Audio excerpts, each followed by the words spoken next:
Josué, chapitre 7. Les enfants d'Israël commirent une infidélité au sujet des choses dévouées par interdit. Akan, fils de Carmi, fils de Zabdi, fils de Zérar, de la tribu de Juda, prit des choses dévouées. Et la colère de l'Éternel s'enflamma contre les enfants d'Israël. Josué envoya de Jéricho des hommes vers Haï, qui est près de Beth-Aven, à l'orient de Béthel. Il leur dit, « Montez et explorez le pays. » Et ces hommes montèrent et explorèrent Haï. Ils revinrent auprès de Josué et lui dirent, « Il est inutile de faire marcher tout le peuple. 2 ou 3 000 hommes suffiront pour battre Haï. Ne donne pas cette fatigue à tout le peuple, car ils sont en petit nombre. » 3 000 hommes environ se mirent en marche, mais ils prirent la fuite devant les gens d'Haï. Les gens d'Haï leur tuèrent environ 36 hommes.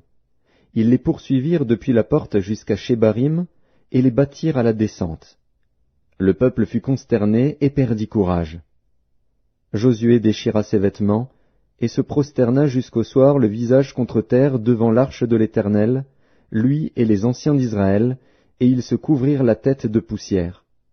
Josué dit, « Ah, Seigneur Éternel, pourquoi as-tu fait passer le Jourdain à ce peuple, pour nous livrer entre les mains des Amoréens et nous faire périr? Oh, si nous eussions su rester de l'autre côté du Jourdain!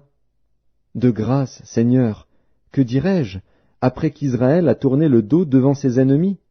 Les Cananéens et tous les habitants du pays l'apprendront, ils nous envelopperont, et ils feront disparaître notre nom de la terre. Et que feras-tu pour ton grand nom? » L'Éternel dit à Josué, « Lève-toi. Pourquoi restes-tu ainsi couché sur ton visage? Israël a péché. Ils ont transgressé mon alliance que je leur ai prescrite. Ils ont pris des choses dévouées par interdit. Ils les ont dérobées et ont dissimulé, et ils les ont cachées parmi leurs bagages.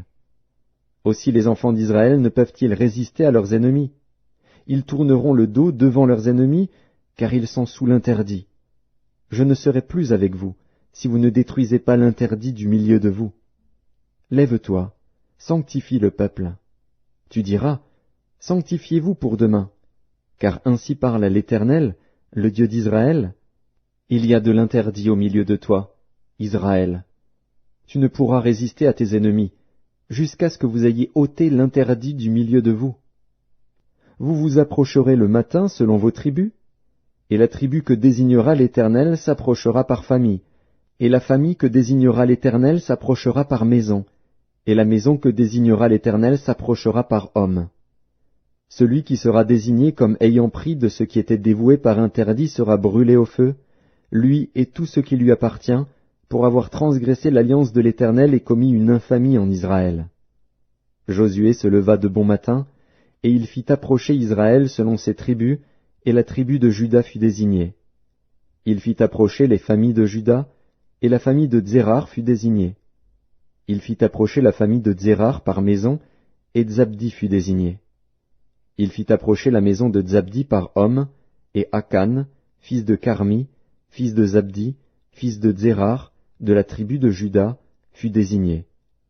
Josué dit à Akan, « Mon fils, donne gloire à l'Éternel, le Dieu d'Israël, et rends-lui hommage. Dis-moi donc ce que tu as fait, ne me le cache point. » Akan répondit à Josué et dit, « Il est vrai que j'ai péché contre l'Éternel, le Dieu d'Israël, et voici ce que j'ai fait.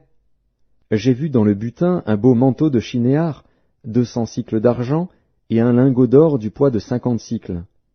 Je les ai convoités, et je les ai pris. Ils sont cachés dans la terre au milieu de ma tente, et l'argent est dessous. » Josué envoya des gens, qui coururent à la tente, et voici, les objets étaient cachés dans la tente d'Akan, et l'argent était dessous. Ils les prirent du milieu de la tente, les apportèrent à Josué et à tous les enfants d'Israël, et les déposèrent devant l'Éternel. Josué et tout Israël avec lui prirent Akan, fils de Zérar, l'argent, le manteau, le lingot d'or, les fils et les filles d'Akan, ses bœufs, ses ânes, ses brebis, sa tente, et tout ce qui lui appartenait. Et ils les firent monter dans la vallée d'Accor. Josué dit, « Pourquoi nous as-tu troublés? l'Éternel te troublera aujourd'hui. » Et tout Israël le lapida. On les brûla au feu, on les lapida, et l'on éleva sur Akan un grand monceau de pierre qui subsiste encore aujourd'hui. Et l'Éternel revint de l'ardeur de sa colère. C'est à cause de cet événement qu'on a donné jusqu'à ce jour à ce lieu le nom de vallée d'Achor.